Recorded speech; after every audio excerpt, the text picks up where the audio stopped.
Blood and power were the twin fixations that dominated Harry VIII's rule, as his swollen body decayed from inside during the final winter days of 1547. England's most infamous monarch confronted his approaching death with the same merciless precision that led him to execute 2 queens and numerous adversaries. "The lion is dying," whispered courtiers behind closed doors, yet his claws stayed razor-sharp until the very end. The path to this grotesque conclusion had started many years before, when he was a striking, athletic prince, admired throughout Europe for his vitality and charisma. How did this shining Renaissance figure become the monstrous despot, gasping for air in the candlelit rooms of Whitehall Palace? The explanation lies not only in his notorious marriages, but also in a series of medical disasters that warped both his body and mind beyond recognition. By January of 1547, Harry was scarcely identifiable as the man who had once jousted with the champions of Christendom. His body had turned into a war zone of ailments, with legs covered in festering ulcers that gave off a stench so terrible that those around him often struggled to keep from vomiting in his presence. The king was now reliant on mechanical aids to support his massive frame, which some reports claim had grown close to 400 pounds. His once striking visage had become distorted and swollen, with eyes sunken deeply into skin that had turned a sickly shade of yellow. The royal doctors had depleted their limited medical means to help him. Traditional treatments such as bloodletting, herbal mixtures, and prayers all failed to alleviate the assortment of illnesses afflicting their ruler. Most scholars today believe Harry suffered from type 2 diabetes and gout, along with possibly osteomyelitis, a painful bone infection that could account for the persistent agony in his legs. Even more concerning was the king's mental decline. His once famous temper had escalated into violent outbursts mixed with spells of confused exhaustion. Despite the looming threat of death, the struggle for succession dominated the royal court. Harry's third wife, Jane Simmons, had at last given him a male child, the delicate 9-year-old Eddie. However, influential groups were already maneuvering to control the young heir after Harry's passing. The traditional Catholic faction, led by Thomas Howard, faced competition from the Protestant reformers under Edward Seymour, the boy's uncle. Harry, ever suspicious and alert until the end, was painfully aware of these rivalries, authorizing execution orders even as holding a pen became a challenge. The king's swiftly worsening condition was kept one of the realm's best-kept secrets. Official announcements continued to portray Harry as robust and lively, but the truth was starkly different. Those allowed into his sick chamber were met with a grim scene, a massive royal bed covered in somber drapery, and the sickly sweet stench of decay faintly hidden by the scent of burning incense. At the heart of the story stood the rugged figure of a man who once embodied the strength of England itself. Palace workers murmured about hearing the king's agonized screams reverberate through the stony halls of Whitehall. Harry's leg ulcers inflicted him with unbearable pain, so intense that the slightest movement could provoke violent spasms. His doctors tried all sorts of poultices ranging from boiled onions to powdered human skull. These desperate treatments only worsened his misery. A more effective relief came from generous doses of opium which eased the pain, but further clouded the king's already declining mind. The mental anguish was as intense as the physical torment. Harry had once been the most feared man in England. His words held the power of life and death over any subject, yet now he was powerless against the rebellion of his broken body. Court documents reveal his growing erratic behavior, including episodes of near madness, when he muttered about the specters of executed enemies, or called out for wives long deceased during moments of clarity. The king fixated on revising his will, desperately wanting control over his lineage's future, even beyond death. Those around him observed with concern his fluctuating religious views during his final days after breaking from Rome to crown himself leader of the Church of England. Harry appeared haunted by spiritual uncertainty, demanding Catholic rites one day, then reaffirming Protestant beliefs the next. Following this, his personal chaplain documented how the king would wake in terror from nightmares. claiming to see the faces of Thomas Miller, Anna Bennett, and other victims of his rule standing silently at the foot of his bed, judging him without a word. The king's approaching death created a perilous power void that his advisors hurriedly sought to fill. The Privy Council split into rival groups, each plotting to secure favorable positions for the upcoming regency. Thomas Howard, who had survived many years of court intrigue, found himself outplayed by the Protestant faction. In a final sign of Harry's ruthless nature, Howard was condemned to death for treason in the name of the dying king, though he eventually escaped execution because Harry passed away before the sentence could be carried out. January 27th, 1547, marked the onset of Harry's ultimate decline. Witnesses described how the king suffered a seizure so severe that his attendants had to restrain him to avoid harm.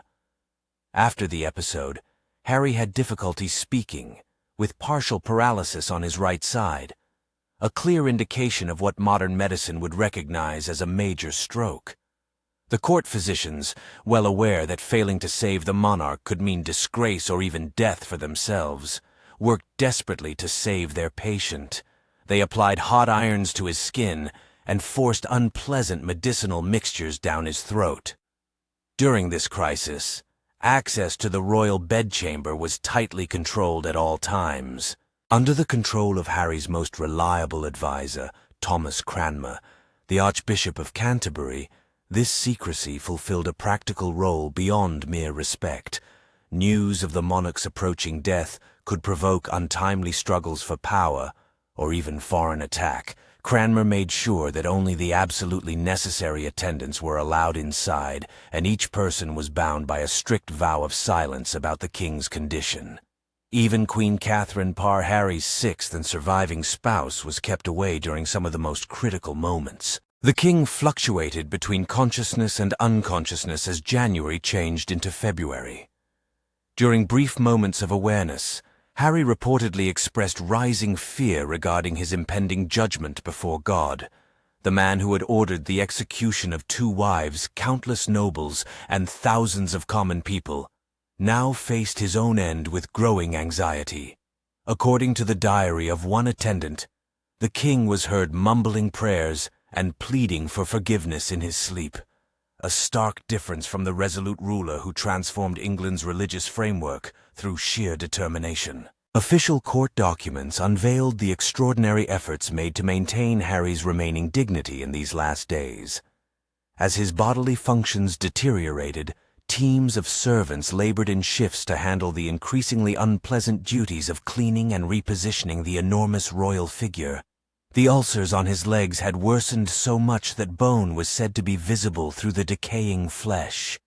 The foul odor. The situation became so unbearable that scented handkerchiefs turned into indispensable items for anyone stepping into the royal chamber, and windows were thrown wide open, despite the harsh winter air whenever the king lost consciousness. By February the 27th, even the elaborate illusion that the king might recover could no longer be upheld within the palace circles. Archbishop Crown was urgently called to the royal bedside as Harry's breathing grew more strained. Contemporary descriptions reveal that the king, unable to speak, was asked to squeeze Cranmer's hand if he trusted in Christ, rather than in the religious rituals he had once revered.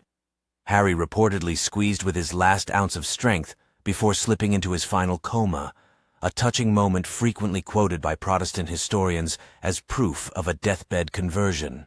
The king passed away before dawn on January the 28th of 1547.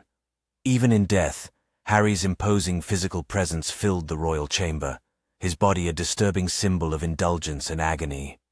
The official cause of death was noted simply as natural decline, although modern medical interpretations suggest a deadly combination of heart failure, sepsis from infected wounds, and complications likely linked to type 2 diabetes.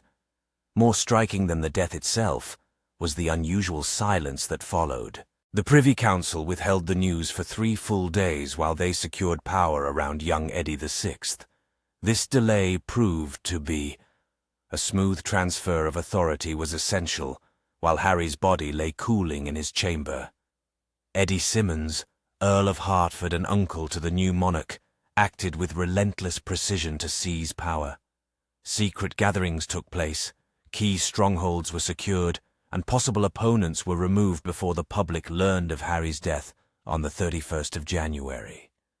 When the bells of London tolled to signify the passing of the ruler, Eddie Simmons had already been appointed Lord Protector and Duke of Somerset, effectively governing England on behalf of his nephew.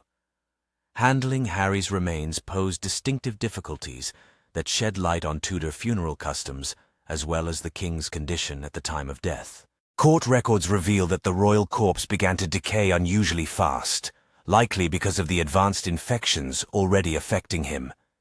The embalmer worked feverishly to prepare the body, extracting internal organs and filling the cavities with aromatic herbs and preservatives. Even these specialists were reportedly shocked by the state of Harry's organs, especially his diseased liver and swollen heart. Harry's coffin had to be specially made to fit his considerable size, said to be almost twice as wide as a typical nobleman's coffin. The heavy weight required a strengthened bier and extra carriers to move it. During the lying in state at Whitehall, witnesses noted that the lead-lined coffin actually cracked due to the gases building up inside. The decomposing body oozed fluids onto the chapel floor, a gruesome detail that was quickly concealed, but reports claimed that dogs licked the leaking secretion. This created a disturbing last indignity for a king who was so fixated on grandeur. The funeral procession to Windsor Castle on the 16th of February offered the Tudor regime one last chance to demonstrate Harry's authority, even beyond the grave. Black-draped horses drew the enormous coffin through streets lined with mourners, while effigies presented the king as he looked in his prime, rather than the swollen figure he had become.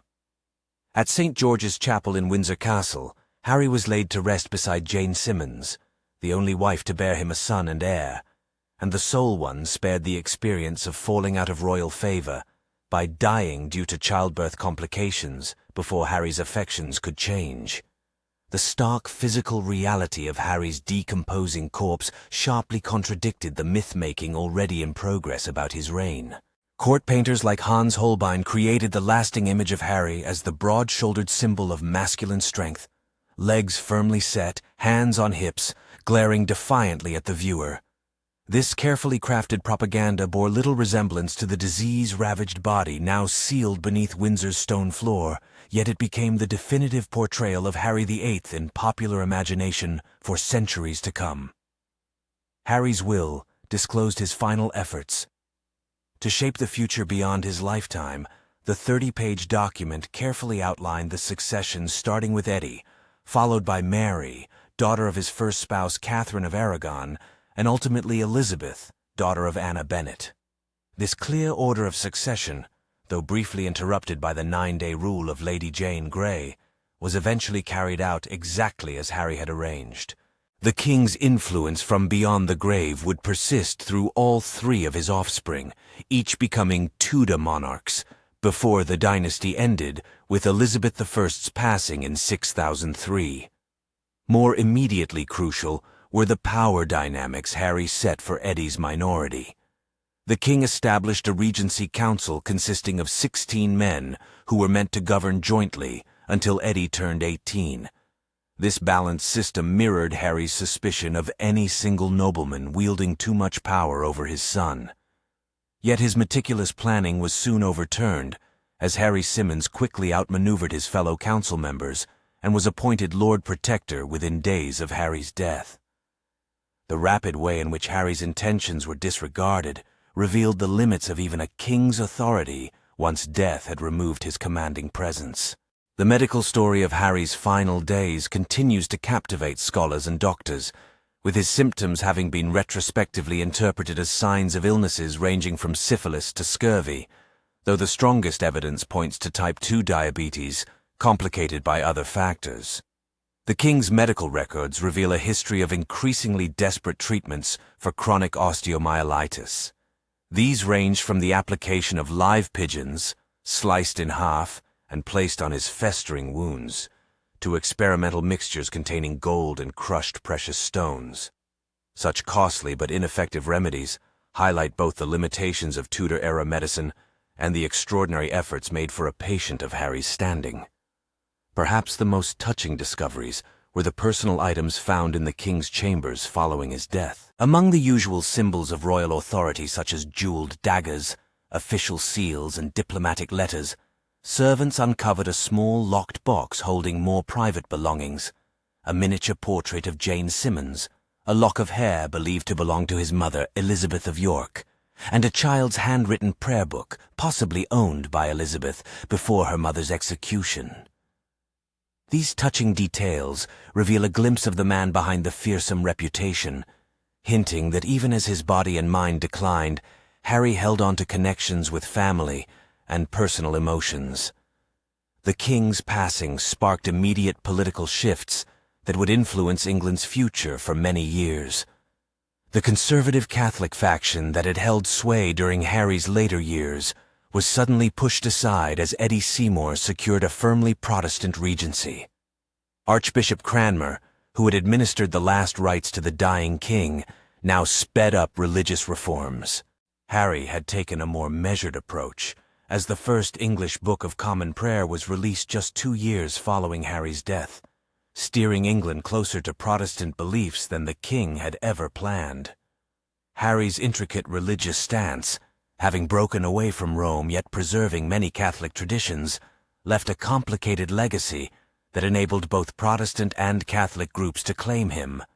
Protestant reformers highlighted his refusal of papal authority, while Catholics pointed to his support of transubstantiation and his resistance to Lutheran ideas.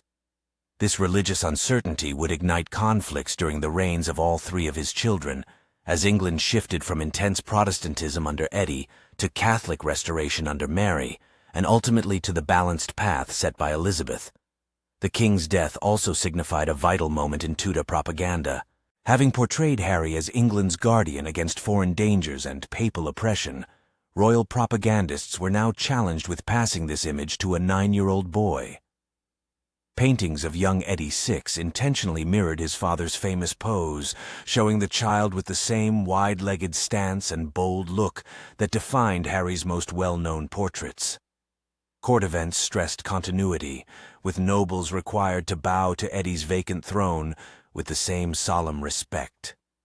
Beyond his political influence, Harry's death resonated deeply throughout everyday life in England. For nearly 4 decades, he stood as the living symbol of royal power.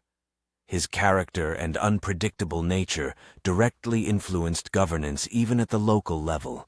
His passing left a void not only in politics, but in the collective mindset. Parish records from early 1547 show widespread fear about what lay ahead, with more accounts of prophetic dreams, unusual celestial signs, and even alleged ghost appearances. For people immersed in religious symbolism, losing such a commanding monarch inevitably carried a feeling of impending doom. The international reaction to Harry's death revealed England's complicated role within Europe at that time. The French ambassador conveyed that King Francis II sincerely grieved the loss of his beloved brother from England, despite past clashes. Emperor Charles V, nephew of Catherine of Aragon, took a more practical view by considering whether England might become vulnerable to invasion or political maneuvering under a child monarch. Pope Paul III, who had condemned Harry 10 years prior, is said to have held a mass for his soul.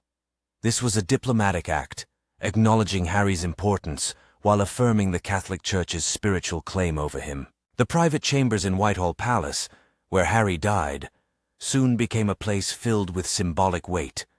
The historical importance of this event was felt almost instantly as courtiers expressed unease about entering the chambers where the king had endured his final suffering. Reports of eerie noises and unexplained cold spots stirred superstitious anxieties. The young Eddie VI reportedly refused to rest in his father's bed, demanding new rooms be prepared instead.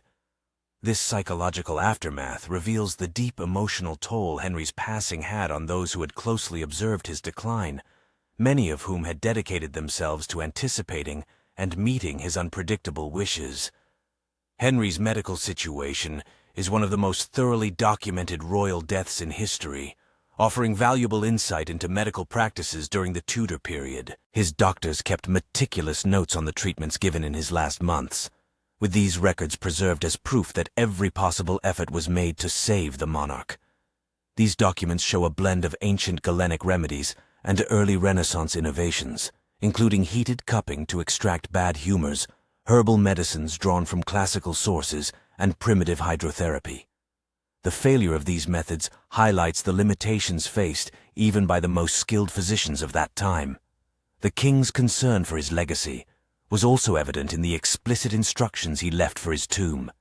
He envisioned a grand monument that would surpass all other royal resting places in England. Henry commissioned intricate designs featuring 40 life-sized bronze figures, a testament to his desire for a lasting and imposing memorial. Sculpted figures and a soaring central edifice crowned with a horseback statue of himself. This lavish design mirrored both his immense pride and his unease about how future generations would perceive him. Ironically, the enormous endeavor was left incomplete because of financial difficulties, and the intended bronze sculptures were eventually melted down during the English Civil War, an outcome that would have deeply annoyed the image-conscious ruler. In the immediate period following Harry's passing, there was a surge of efforts to either claim or dissociate from his heritage. Courtiers, who had lost favor in his later years, reappeared from seclusion, while others who had benefited from his support hurried to forge new alliances. Archives hold touching letters from royal attendants suddenly deprived of their roles after many years dedicated to attending the king personally. For numerous individuals, adapting was a challenge. The abilities needed to handle Harry's unpredictable temperament were hardly useful in the more controlled court of Eddie VI. Several former favorites took their own lives in the months after the king's death, unable to cope with the swift shifts in authority. Perhaps above all, Harry's demise signaled the start of a crucial change in English rule, moving away from an absolutist sovereign whose personal desires shaped policy towards more cooperative systems where power was shared between the monarchy and the nobility. As Lord Protector, Seymour did not possess Harry's commanding personal influence and depended considerably more on the approval of the council. Although this change was momentarily reversed during Mary's rule, it set important precedents for limiting royal power. These precedents would further evolve under Elizabeth and eventually play a crucial role in England's distinctive constitutional development. Harry's passing, therefore, ironically weakened the very foundation of absolute monarchy that he had devoted his life to reinforcing. The king's final illness sparked deep medical reflection, with each generation of doctors re-examining his symptoms through the lens of their era's medical knowledge. Victorian physicians, influenced by moral views on illness, often attributed syphilis as the likely cause, interpreting Harry's condition as divine punishment for his licentiousness. Specialists in the early 20th century shifted the focus toward metabolic diseases, suggesting gout and diabetes as the main reasons. More recent medical historians have advanced more intricate diagnoses, including Ehlers syndrome, a rare genetic disorder potentially explaining both his declining physical health and mental state, as well as chronic traumatic encephalopathy resulting from repeated jousting injuries in his youth. The distribution of Harry's personal effects offers valuable insight into Tudor perspectives on death and commemoration. Records from the court reveal that items connected to the king during his final days were handled with exceptional reverence, reflecting the era's attitudes toward royal mortality and memory preservation. Some items were preserved as near relics despite the official Protestant disapproval of such customs. His last set of nightclothes, stained with bodily fluids, was ceremoniously burned under Cranmer's supervision, an act that combined practical cleanliness with symbolic meaning. More precious belongings, including his large collection of astronomical instruments and maps, were meticulously recorded before being either distributed according to his will or kept for Eddie's education. Harry's death left his surviving wives and children in delicate situations that required careful handling of court politics. Catherine Parr, his widow, observed a dignified public mourning, but privately moved quickly to marry her true love, Thomas Seymour, a marriage she had postponed during Harry's lifetime. 9-year-old Eddie now held the title of king, but was heavily controlled by his uncles, the Seymours. He noted his father's passing with a chilling detachment in his diary. The Emperor's ambassador was summoned home on the 4th of January upon the death of the king, my father, whose soul God pardon. This formal, emotionless entry reveals the distant personal relationship between father and son. Meanwhile, Harry's daughters confronted their own difficulties under the new rulers. Mary, at 31 years old, stayed a devoted Catholic who grew more estranged by Eddie's Protestant reforms. Elizabeth, only 13, had to carefully maneuver through court life with exceptional caution, since her position was made insecure by her mother's history. The execution and ongoing doubts about her legitimacy affected both princesses, who would ultimately claim the throne Harry had promised them. But the journey proved perilous. Mary narrowly escaped execution during Wyatt's rebellion, while Elizabeth was imprisoned in the Tower throughout her sister's reign. The descriptions of Harry's last moments uncover the profound solitude even the most powerful ruler experiences at the time of death. Despite being surrounded by doctors, attendants, and courtiers, historical documents suggest Harry faced his final hours in essential seclusion, separated from others by both his royal rank and the deeply personal nature of death. Archbishop Cranmer attempted to offer spiritual solace, yet reportedly received little response aside from a final handshake. The king, who had demanded total obedience across his land, ultimately faced the final passage alone, a poignant reminder of how mortality unites all, regardless of status. The year after Harry's death revealed just how much his personality had shaped English governance. Administrative records indicate a mounting pile of decisions that had awaited his personal input, many of which might have been handled by officials, but were instead escalated to the monarch because of a culture that emphasized strict deference. During Eddie's regency, government systems had to be reorganized to operate without the king's direct involvement. This shift was initially disorderly as processes adapted to function independently, but it marked a crucial transition in ruling without the presence of the sovereign.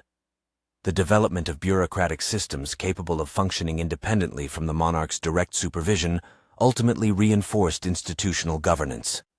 Harry's elaborate funeral procession marked his final public appearance in England's grand stage of power.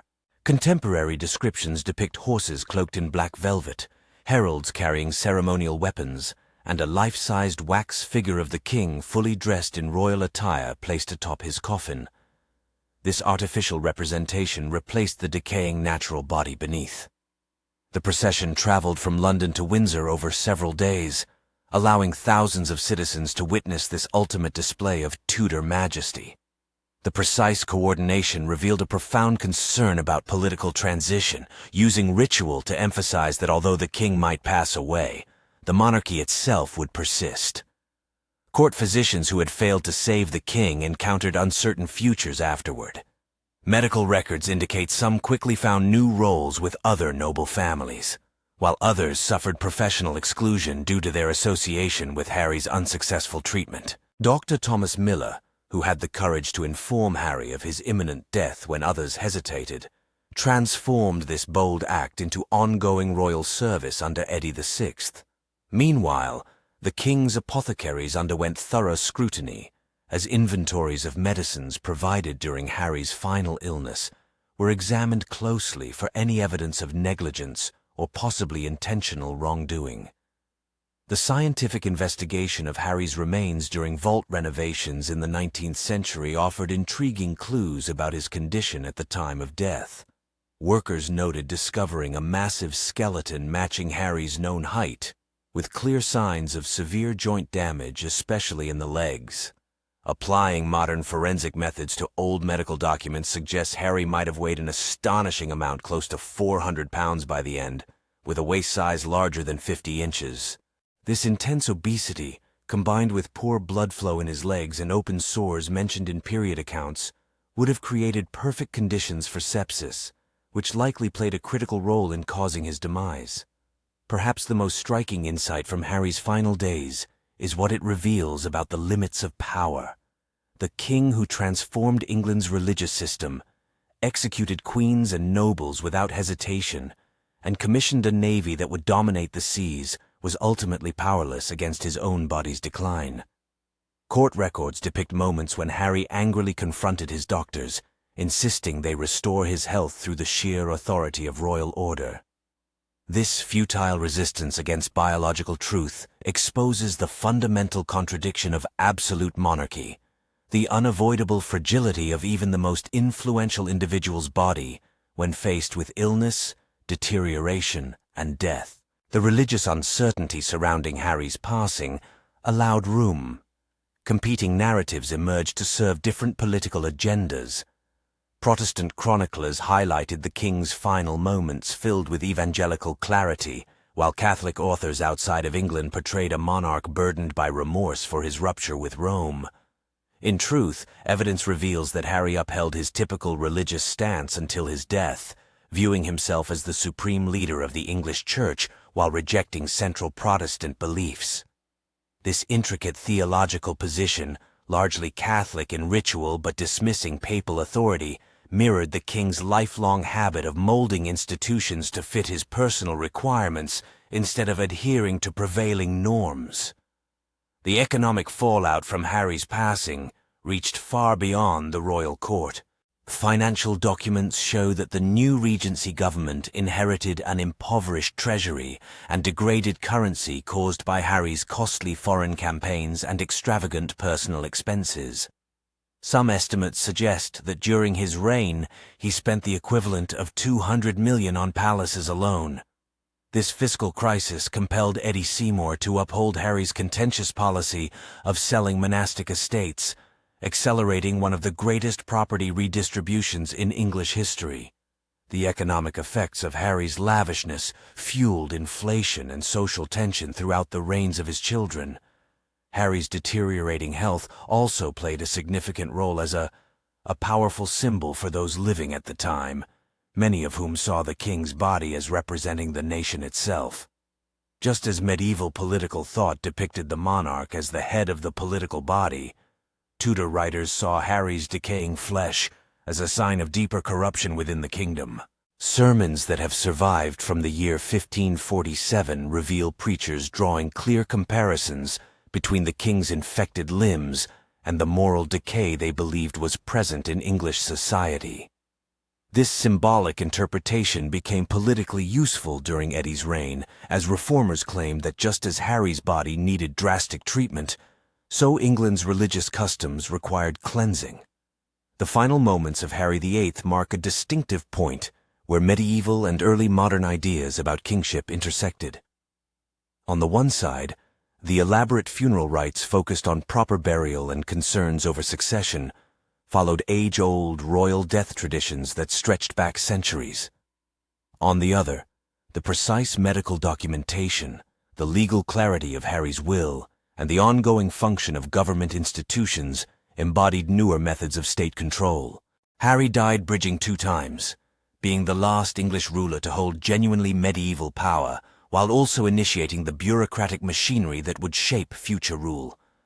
What makes Harry VIII's death so fascinating is not only the grim physical details or political weight, but also the way it symbolizes a transition between eras. The story uncovers profound truths about the very nature of being human. The monarch who had ruled his time with overwhelming charisma found himself at the end of his life confronting the same boundaries that affect even the most ordinary person. Accounts from his era describe Harry as having faced moments of deep existential fear in his last days, meeting judgment not as a ruler but simply as a human being. The Archbishop of Canterbury is said to have reminded him during the administration of last rites that you are about to enter a realm where no titles hold power and no worldly influence can offer protection. In this ultimate moment of human frailty, perhaps England's most notorious king discovered a bond with his people that had escaped him throughout his entire reign.